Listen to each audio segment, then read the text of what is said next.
Assalamualaikum warahmatullahi wabarakatuh. Pertemuan kita kali ini akan membahas persamaan diferensial linear homogen orde 1. Bentuk dasarnya adalah Y aksen tambah PY sama dengan 0. Atau kalau dalam bentuk penulisan yang lain, ini adalah dy per dx. Ini Y-nya, Y aksen itu adalah dy per dx. Px itu artinya P fungsi X. Kemudian di sebelah kanan sama dengan 0. Nah, untuk menyelesaikannya, ini bisa kita langsung dengan metode pemisahan variabel. Jadi, yang ini dy per dx, ini pindah ke kanan, min py. Ya. Ini min py. Kemudian, yang y tadi di sini dipindahkan ke sini menjadi dy per y. Sementara p-nya tetap di sana, kemudian ini pindahkan ke sana jadi min p dx. Maka setelah kita integralkan, integral dy per y itu adalah ln y. Kemudian min integral p dx ditambah ln c. Ln c ini adalah sebuah konstanta. Ya. Kemudian y sama dengan ini. E pangkat keseluruhan ini. E pangkat integral min p dx tambah ln c. Kemudian kalau kita uraikan, E pangkat A tambah B itu sama dengan E pangkat A dikali E pangkat B. Jadi ini E pangkat integral min p dx dikali E pangkat ln C. Aturan logaritmik mengatakan bahwa kalau E pangkat ln C, maka langsung C. Jadi hasilnya adalah Y sama dengan C E pangkat integral min P dx. Selanjutnya kita lihat persamaan diferensial linear non-homogen orde 1. Kalau homogen kita lihat tadi di sini, ini sama dengan 0. Kemudian non-homogennya itu berarti ada sesuatu di sebelah kanan sini. Nah, bentuk umumnya seperti ini. Jadi mirip seperti ini tadi, cuman di sini ada sesuatu di sebelah kanan Rx, jadi tidak 0. Kemudian, kalau semua ruas saya kalikan dengan dx, maka ini menjadi dy, ini menjadi py dx, ini menjadi r dx. Ingat, ini saya hanya tulis jadi simpel biar tidak terlalu panjang-panjang, bahwa p, y, dan r semua adalah fungsi dari x. Jadi tidak perlu tulis px, yx, rx, tidak perlu. Nah, kemudian kita kumpulkan ya, yang dy, dx, dx. Nah, kita dapatkan seperti ini. Py min r dx tambah dy sama dengan 0. Nah, ini adalah bentuk persamaan diferensial non-eksak. Karena dia non-eksak, maka kita harus mencari faktor integral. Karena kita sudah katakan tadi bahwa py dan r adalah fungsi dari x, otomatis faktor integralnya adalah fungsi dari x saja. Kembali kepada rumus ini, ya, py min r dx tambah dy sama dengan 0. Ya, pada metode PD non-eksak itu, ini kita anggap sebagai P besar. Ini menjadi yang di depannya dy adalah Q besar. Berarti P besar itu sama dengan P kecil y min R. Nih. Kemudian Q-nya adalah 1. Kemudian kalau P besar ini kita turunkan terhadap Y, berarti do P, do Y sama dengan P. Nih. Kemudian kalau Q kita turunkan terhadap X, maka hasilnya adalah 0. Kemudian rumus faktor integralnya untuk faktor integral fungsi dari X saja adalah seperti ini. Masukkan nilai-nilainya. Q-nya itu adalah 1. Do P, do Y-nya adalah P. Kemudian do Q, do X-nya sama dengan 0. Ini dia. Kemudian kita integralkan du per u dengan integral P dx. Seperti ini sama dengan ln u. Ini menjadi integral P dx. Ingat, untuk mencari faktor integral, konstanta di sininya tidak perlu kita masukkan. Ln u sama dengan ini, maka u sama dengan integral P dx. Ini dia. Kemudian kita misalkan, ini supaya lebih sederhana nanti, integral P dx itu kita asumsi dengan H. Nah, sehingga H aksen itu sama dengan P. Maksudnya gimana? Coba kita lihat. Kalau dh per, ini H, itu adalah fungsi X juga, berarti dh per dx sama dengan P, ya. Maka dh sama dengan P dx, dh P dx. Kita integralkan kedua ruas. Tanda integral ketemu langsung dengan diferensial. itu menjadi fungsi yang ada di belakang diferensial itu. Jadi integral dh itu sama dengan h, kemudian integral p dx. Jadi h sama dengan integral p dx. Jadi h integral p dx, sementara h aksen itu sama dengan p. Dengan demikian, faktor integral u kita tulis sebagai u sama dengan e pangkat h, di mana h itu adalah integral p dx. P-nya itu adalah dari soal. Kemudian kalikan faktor integral ke dalam soal. Ya. Soal kita tadi bentuknya aslinya seperti ini. Y aksen ditambah PY sama dengan R.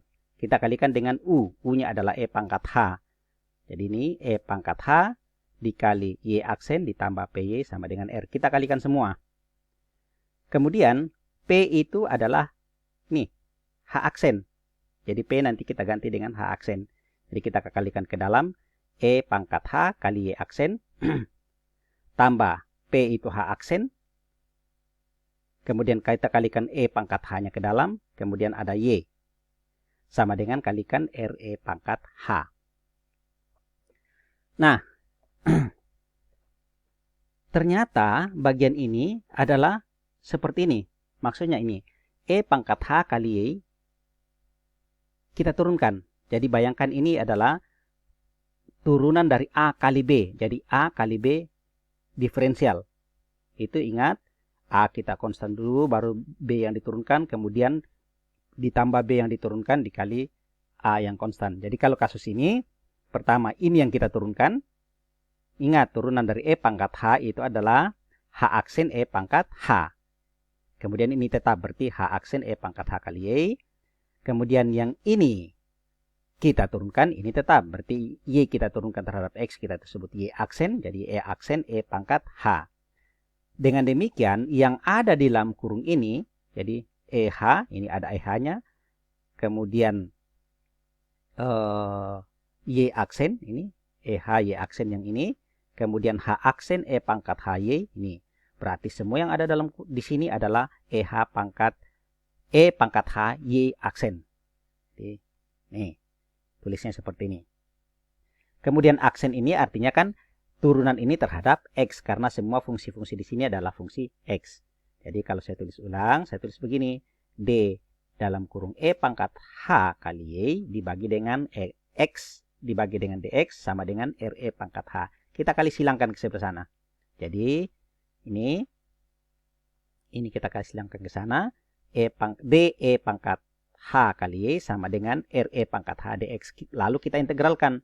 Seperti yang sebelumnya, bahwa integral ketemu diferensial saling meniadakan, tinggal E pangkat H kali Y.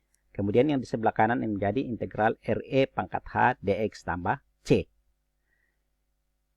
Kemudian, ini bisa kita sederhanakan lagi. Y, ya.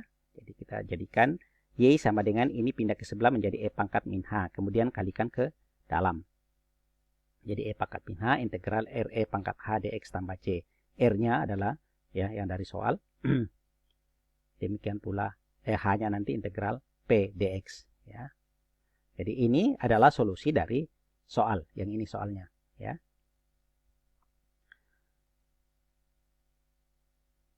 Untuk mengingatkan bahwa H itu adalah integral P dx. Kita lihat contoh. Ini adalah yang homogen linear order 1. Jadi Y aksen tambah 2XY sama dengan 0. Nah, rumusnya tadi adalah mengatakan seperti ini. Jadi kalau bentuknya seperti ini, penyelesaiannya tadi adalah ini. Ini dia. Y sama dengan C integral min P dx. P-nya adalah ini. Berarti integral P dx. P di sini. P-nya adalah 2X. Berarti integral 2X dx. Hasilnya adalah X kuadrat. Masukkan. Maka Y sama dengan C integral. Ya. Integral P dx-nya tapi tinggal ditambah minus. Seperti min X kuadrat. Jadi C ini ada keliru. Ini harusnya ada minusnya. Ya. Mohon maaf. Ini harusnya ada minusnya. Jadi C E pangkat min X kuadrat. Ya. Jadi mohon maaf. Ini harusnya ada tanda minusnya tadi. Saya ulangi. Solusi akhirnya adalah Y sama dengan C E pangkat minus X kuadrat. Karena ini ada tanda minus. Sementara integral P dx-nya itu adalah X kuadrat. Ya. Contoh 2. Selesaikan persamaan diferensial Y aksen min Y sama dengan E pangkat 2X. Nah, kita lihat bentuk dasarnya seperti ini. Ya. H sama dengan integral P dx. Ya. Berarti P-nya di sini adalah minus 1.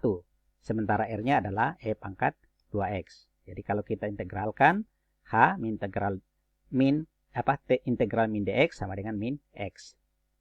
Kemudian, penyelesaiannya berbentuk seperti ini. Y sama dengan E pangkat min H integral RE pangkat H dx tambah C.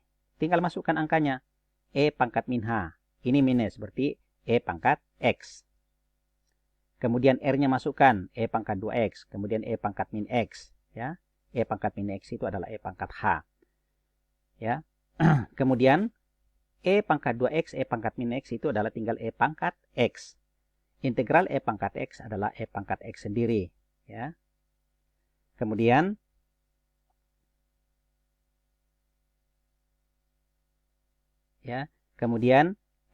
kita kalikan ke dalam, bisa Anda kalikan sendiri. Jadi ini menjadi E pangkat 2X. Bukan E pangkat X kuadrat ya, karena E pangkat X kali E pangkat X, maka pangkatnya ditambahkan. Jadi E pangkat 2X tambah, kalikan ke dalam CE pangkat X. Contoh ketiga. Persamaan diferensial seperti ini. Ya. Ingat, bentuk dasar kita adalah seperti ini. Berarti kita harus bawa di depan Y aksen ini tidak boleh ada angka. Harus 1. Berarti ini Anda bagi semua dengan X. Maka bentuknya menjadi seperti ini. Berarti sekarang P-nya adalah 1 per X. R-nya adalah min 4 per X. H integral P dx. Masukkan P-nya. P-nya adalah 1 per X. Maka hasil integralnya adalah ln X. Kemudian kita masukkan ke penyelesaiannya. Ya. Y E pangkat min ln X. Ya. Jadi ini bentuk penyelesaiannya ini. Sorry. Jadi kita masukkan ke penyelesaiannya E pangkat min ln X. Integral. Ya. Integral ini R E pangkat H. H-nya adalah ln X. Ini kita masukkan. Kemudian E pangkat min ln X. Jadi E pangkat ln X pangkat min 1. X pangkat min 1. E pangkat ln X. Ini. Jadi E pangkat ln itu akan saling menyediakan. Jadi fungsinya tinggal X. Kalau di sini kan aturan logaritmik A ln B sama dengan ln B pangkat A. Jadi kalau sini min ln X itu sama dengan ln X pangkat min 1. Nah, kita masukkan angka-angka ini ke sini. Ya. E pangkat min ln X itu menjadi X pangkat min 1. Kemudian E pangkat ln X itu adalah X. Kemudian min 4 per X kali X menjadi minus 4. Lalu kita integralkan. Ini dia. Integral ini. Ini setelah kita integralkan hasilnya adalah minus 4X tambah C. Kemudian ini kita bisa kalikan sendiri ke dalam. Kalau mau dikalikan lagi, begini juga sudah cukup. Ya. Jadi ini kalau bentuk sederhananya seperti ini. Ini positifnya saya taruh di depan. CX pangkat min 1 artinya C per X. Kemudian min 4X kali X pangkat min 1. Ingat pangkat yang dijumlahkan jadi pangkat 1 pangkat min 1 jadi pangkat 0. Bilangan apapun yang di pangkat 0 asalkan bukan 0 hasilnya adalah 1. Maka ini adalah hasil akhirnya. Saya kira cukup sekian pertemuan kita kali ini. Kita akan lanjutkan dengan materi berikutnya pada pertemuan berikutnya. Sekian. Assalamualaikum warahmatullahi wabarakatuh.